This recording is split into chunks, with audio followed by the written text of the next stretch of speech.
Charean Williams, Pro Football Talk, joins us on 365 Sports. And there she is. Hello, Charean. Thank you for being on with us, Craig and Paul, David Smoke. Is there a favorite, and I know that is there a favorite story you remember the most from Combine that comes off the top of your mind? From this year or from any year? Well, we can do this year, and if not, we can go to any year. Or both. I don't know if there's really anything that stands out from this year. It was a quick week, I'll say that. And just, the fact that the quarterbacks are not the quarterback class that we have seen in recent years. This is just not a good quarterback class. That's probably what stands out to me more than anything. I will say this. I think Travis Hunter, we're trying to think back, because I missed about 94 was my first combine, and I missed 3 of them for the Winter Olympics. And I think that's the only 3 I've missed. So I'm coming up on just close to 30 years of doing combines. And Travis Hunter was really cool. Now there's a lot more people that do it now than did it in 1994. But Travis Hunter was close to being the most well-attended player, non-quarterback player that I can remember, other than Manti Te'o for obvious reasons when he was coming out, and Maurice Clarett twice for obvious reason when he was coming out because he sued to come out early, and so they had to bring him to the combine, and then he lost his lawsuit, so then he came back the next year. So I would say those 2 players and Travis Hunter are probably the highest non-quarterbacks I've ever seen for the press conference. Just a ton of people around him. So, Charean, you mentioned the quarterbacks this year. I was kind of surprised to see. I mean, I know he did really well in the workouts, but there's a lot of buzz about Tyler Shuck all of a sudden from Louisville and Tech and Oregon, where he played all his college ball. That was great and all, but he's going to be 26 in his rookie year for a reason. He spent most of his college career not playing. He was injured. Does the part of the combine that confuses you as much as it does me, where they seem to forget about all those things? Yeah, no question. And you see it. I mean, when Smokey was asking me the question about things I've seen at the combine, my first thought was Mike Mamula. He's a workout warrior, and it's sort of what you were talking about. Like, the productivity just wasn't there, but he was so great in all the workouts that he jumped up high in the draft. The Eagles made a trade with the Buccaneers to take him, and the Bucs ended up with Warren Sapp and a Hall of Famer. And Mamula, of course, didn't last very long in the league. So completely with you. Like, you've got to, based on what you see on film, their productivity, it's just like Bo Nix last year. I mean, look how many games the guy had played. You had all that tape to look at Bo Nix, and so many teams passed on him despite all the evidence that he was going to be a good NFL player. And it's turned out he's going to be a good NFL player based on the first season that we've seen. So, yeah, they've got to quit looking at the workout numbers and just look at what they see on film. And I thought one of the best drafts was that COVID draft when they didn't have that. They didn't have all this information or as much information as what they have in all these other drafts. And I thought they did, for the most part, a really good job drafting because they didn't overthink it. Just watch the film, and what you see with your eyes is what you get. And I'm a little bit, frankly, I'm an Aggie, but I'm a little bit worried about Shamar Stewart. The productivity was not there on the field. 4.5 sacks in his career, 1.5 last year. He's jumped up into probably the top 10 now with what he's done based on his workout numbers. He's been a monster, but is he going to be the same thing? I love Shamar Stewart. I hope he's not. I hope he can produce, but somebody's going to pick him in the top 10 probably, and that's going to be based on potential more than productivity of what he had in college. He's around the quarterback, but 4.5 sacks kind of scares you. Charean, I'll stick with quarterbacks. Shedeur Sanders, obviously very buzzy. Obviously the connection to Dion, we've known about him for years now, following him all the way from Jackson State to present day. And the one headline you see about him coming out of this weekend is, there's unnamed people think he's arrogant. I don't think that's surprising if he is. I think there's times where he's talked where you can definitely see that. But what are people saying to you about Shedeur, and just what's kind of the thought process around him right now? Well, I would just say it's the whole entire quarterback class. Like I said, like they're just not rated that highly. And the scouts I've talked to don't have any quarterbacks with first round grades. And they say, if you look at the past 5 drafts of the guys drafted in the first round, even JJ McCarthy, they don't have any of these quarterbacks rated ahead of those quarterbacks from the past 5 drafts. So that tells you something right there. Arrogance, I want an arrogant quarterback. I want a quarterback who thinks he's the best quarterback out there. And I tell you what, I had never met Shedeur, never talked to Shedeur. I was impressed with him up on the podium talking to the media. I thought he did a great job. Did he come across as arrogant? Maybe. Or maybe it was just confidence. I don't know. And I don't really care. I don't care. It's just what goes back to what we just talked about the workout numbers. Why do you care? Like, if the guy can play, and if he can't play, he can't play.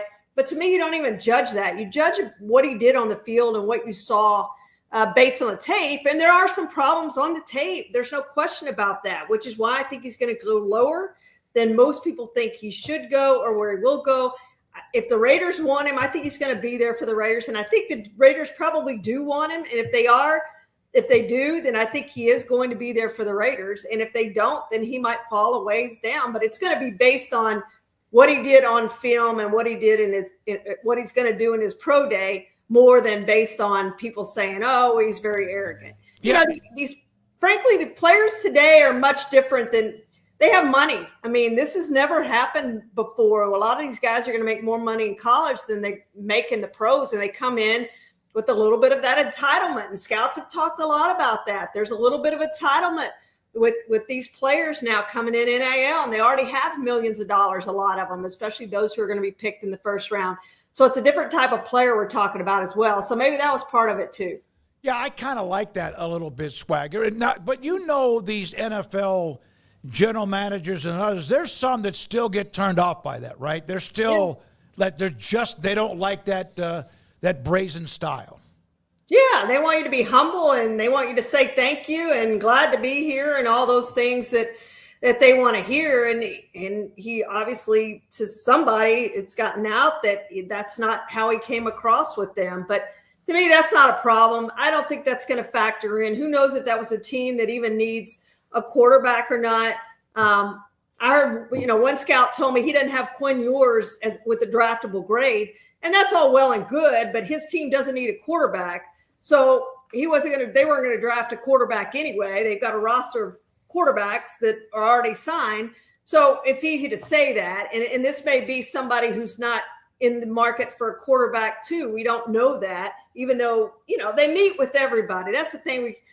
They met with so-and-so. They meet with everybody. Even if they don't need a quarterback, usually you meet with everybody. So it could have been a team that's really not in the market for drafting a quarterback high, and maybe they're trying to or maybe it's somebody who wants him in 15 or 20 and is putting out that word. So other teams might be, well, maybe he did come across that way. I mean, they do play games. There's no question about that. Charean, the Cowboys draft at 12. They desperately need a running back. It is highly likely that Ashton Jeanty will be there. And the reason I select him out of it is he is unique. He's one of those guys who doesn't come around that often that can do a lot of things. A Barry Sanders, an Emmitt Smith, Derrick Henry, one of those kind of guys. He's that good. Are they in danger of overthinking themselves on this and picking something else as opposed to giving Dak Prescott the star running back he so desperately needs to be effective in that offense? Well, they made this commitment to run the ball. They've repeated it over and over and over again. If you look at the rankings, I think they were 24th in carries last year, 27th in yards, and 32nd in rushing touchdowns. They had 6 rushing touchdowns last season. They did not run the ball very much. They did not run it well.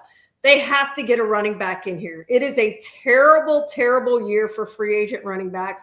It is a great year for running backs in the draft. And I think you can get a running back in the second or third round.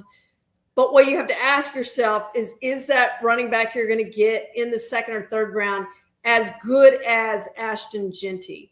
If he is, and you feel like he can do the same things that you're going to ask Jeanty to do, then you wait until the second or third round and you probably address that receiver position if you haven't addressed it in free agency, or the offensive line position if you haven't addressed it in free agency. That's why it's kind of hard to know, because we don't know what they're going to do in free agency, if anything. But that's what they have to determine, is that second, third, fourth, fifth running back on their board. Is he going to be able to do the things that Ashton Jeanty is going to be able to do? And if he's not, I don't think you overthink it. I think you say, we're committed to running the football. We want to run the football. We want to run it more. He's the best player out there. Look at what Saquon did for the Eagles. Look at what Derrick Henry did for the Ravens. Let's go get our running back and let's commit to running the football. Charean, Quinn Ewers, such a unique story, because leaving high school to go to Ohio State, he doesn't do things. That was the I guess you could say a detour to eventually play at Texas. He throws such a beautiful ball. He is prone to the picks. Of course, a lot of quarterbacks are. But then all of a sudden, the thought that he mentioned, he had a torn oblique like almost all year long. Does that change him at all? I'm not saying first round, or does he jump a little bit knowing that information?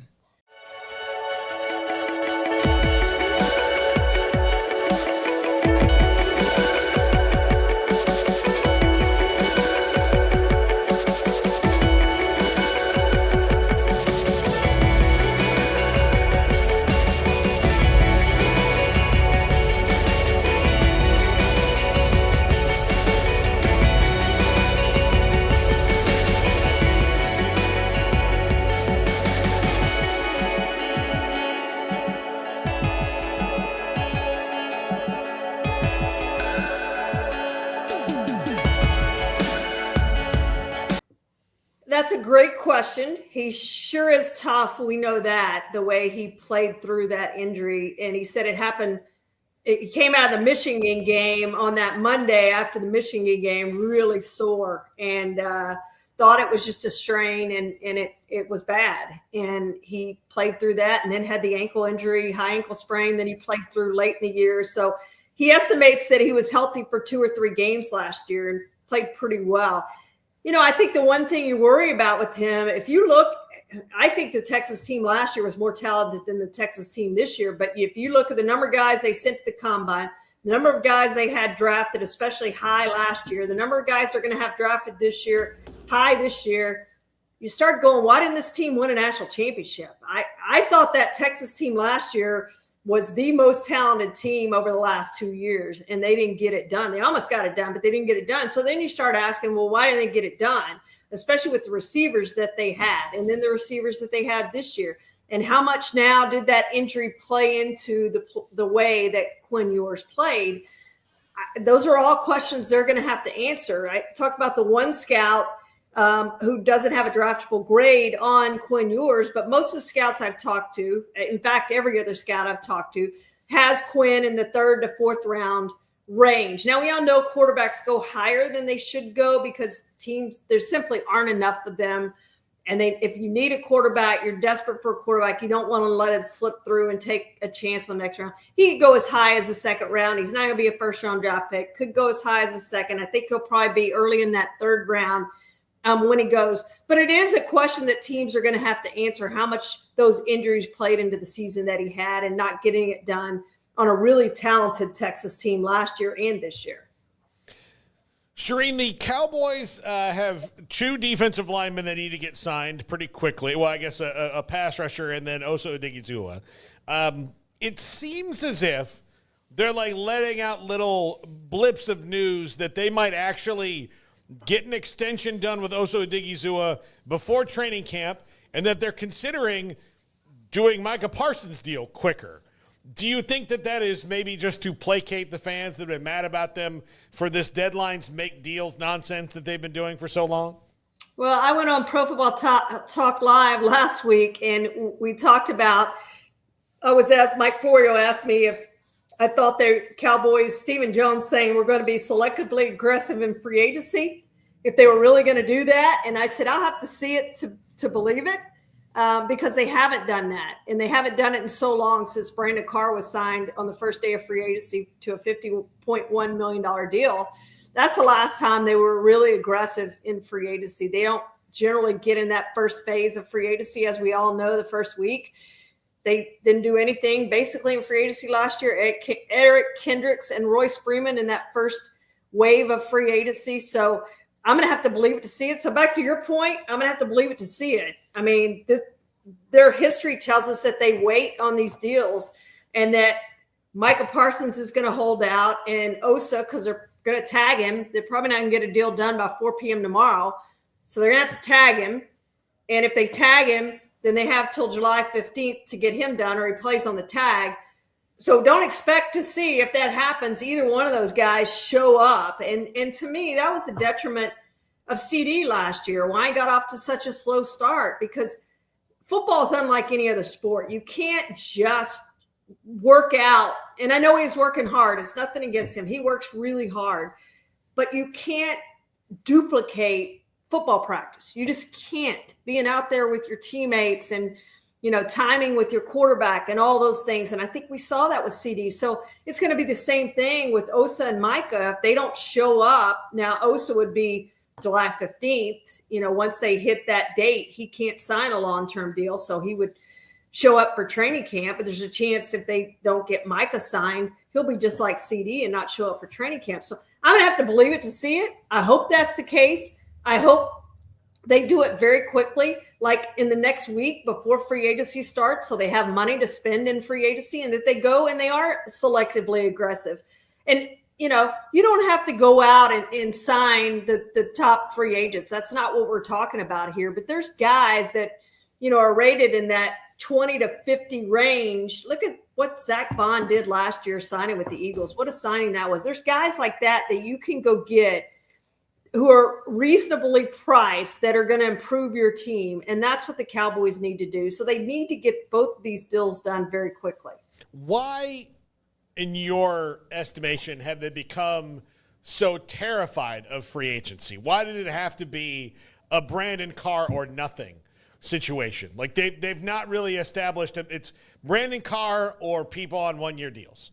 Like there's a middle of the road that they could easily establish there that would help them out in years where they're going to need to sign 3 linebackers. I mean, they just are, just to have a functional roster. What are they so afraid of, especially given the fact that, and maybe they don't realize this based on the Brian Schottenheimer press conference, that it's been 30 years. I don't think they quite realize that it's been 30 years. Yeah, I agree with you. I think there is that middle ground, and for whatever reason, they haven't used that. Is it a cash flow problem? I don't know. The guaranteed money, you have to put in escrow. They put a lot of cash in escrow for CeeDee Lamb and Dak Prescott over the last year when they signed those guys in August and September. And so, is that the reason? I don't know. I don't know why they haven't, but there is that middle tier that I think would make Cowboys fans very happy. And I think it would improve the roster greatly if you just use that middle tier. If you go sign a Zach Bond, if you go sign a Mike Hilton, for instance, who's going to leave the Bengals, who's a decent corner. There's all those guys in the middle of free agency that you can sign for reasonable deals who are going to help your team. And you're right, that linebacker position, they need to go sign 3 linebackers and guys who can start, not just Eric Kendricks, but guys who can start and really play well for you. And they need to go spend money on that position.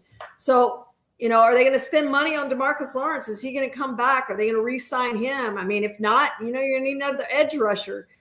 So there's a lot of things that they've got to get worked out here. But if they don't spend money in that middle range of free agency, I just think we're going to see the same thing out of the Cowboys this year that we saw last year. I don't think it's going to be any different.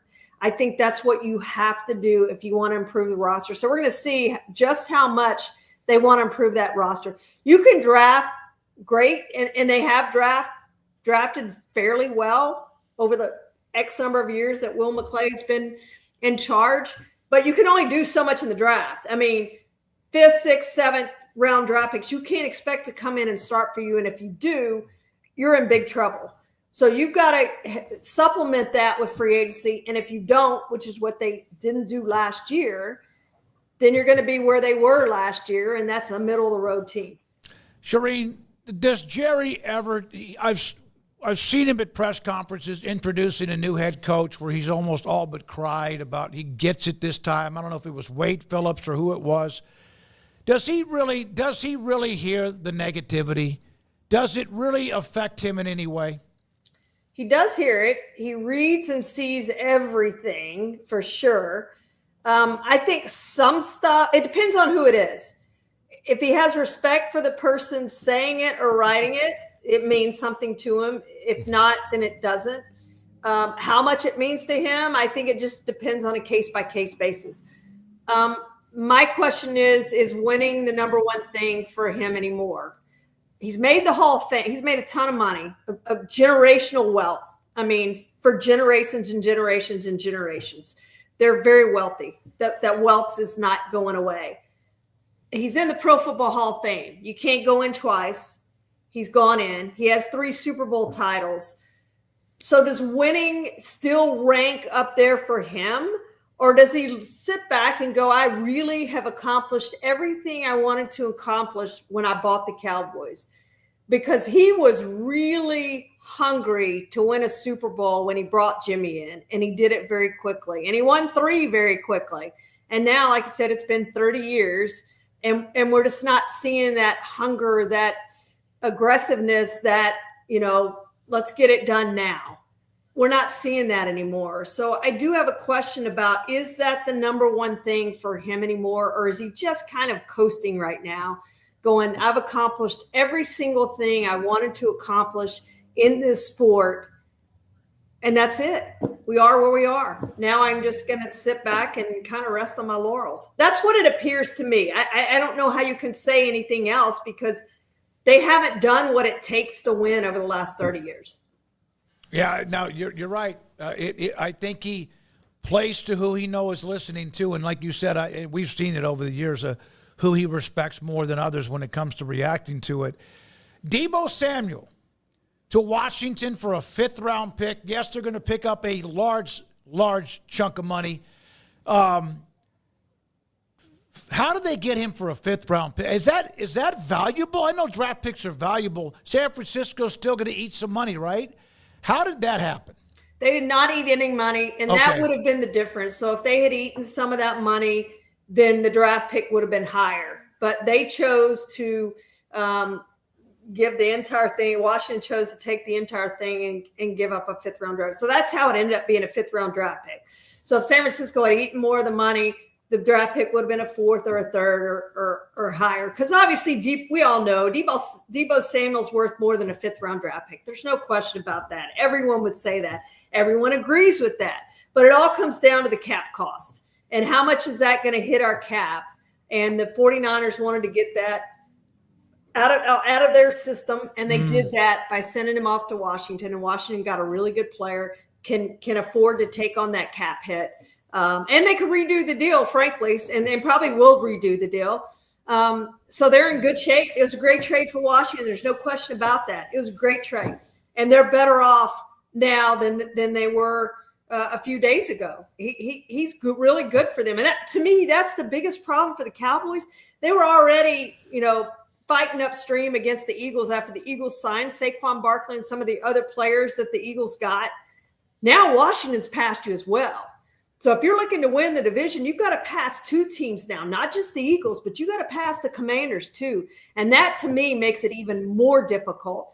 And right now, today, if I'm going to pick who's going to win the division next year, we all know the team doesn't repeat. I'm looking at Washington to win that division next year. They would be my favorite right now. Now, a lot has to play out, I know.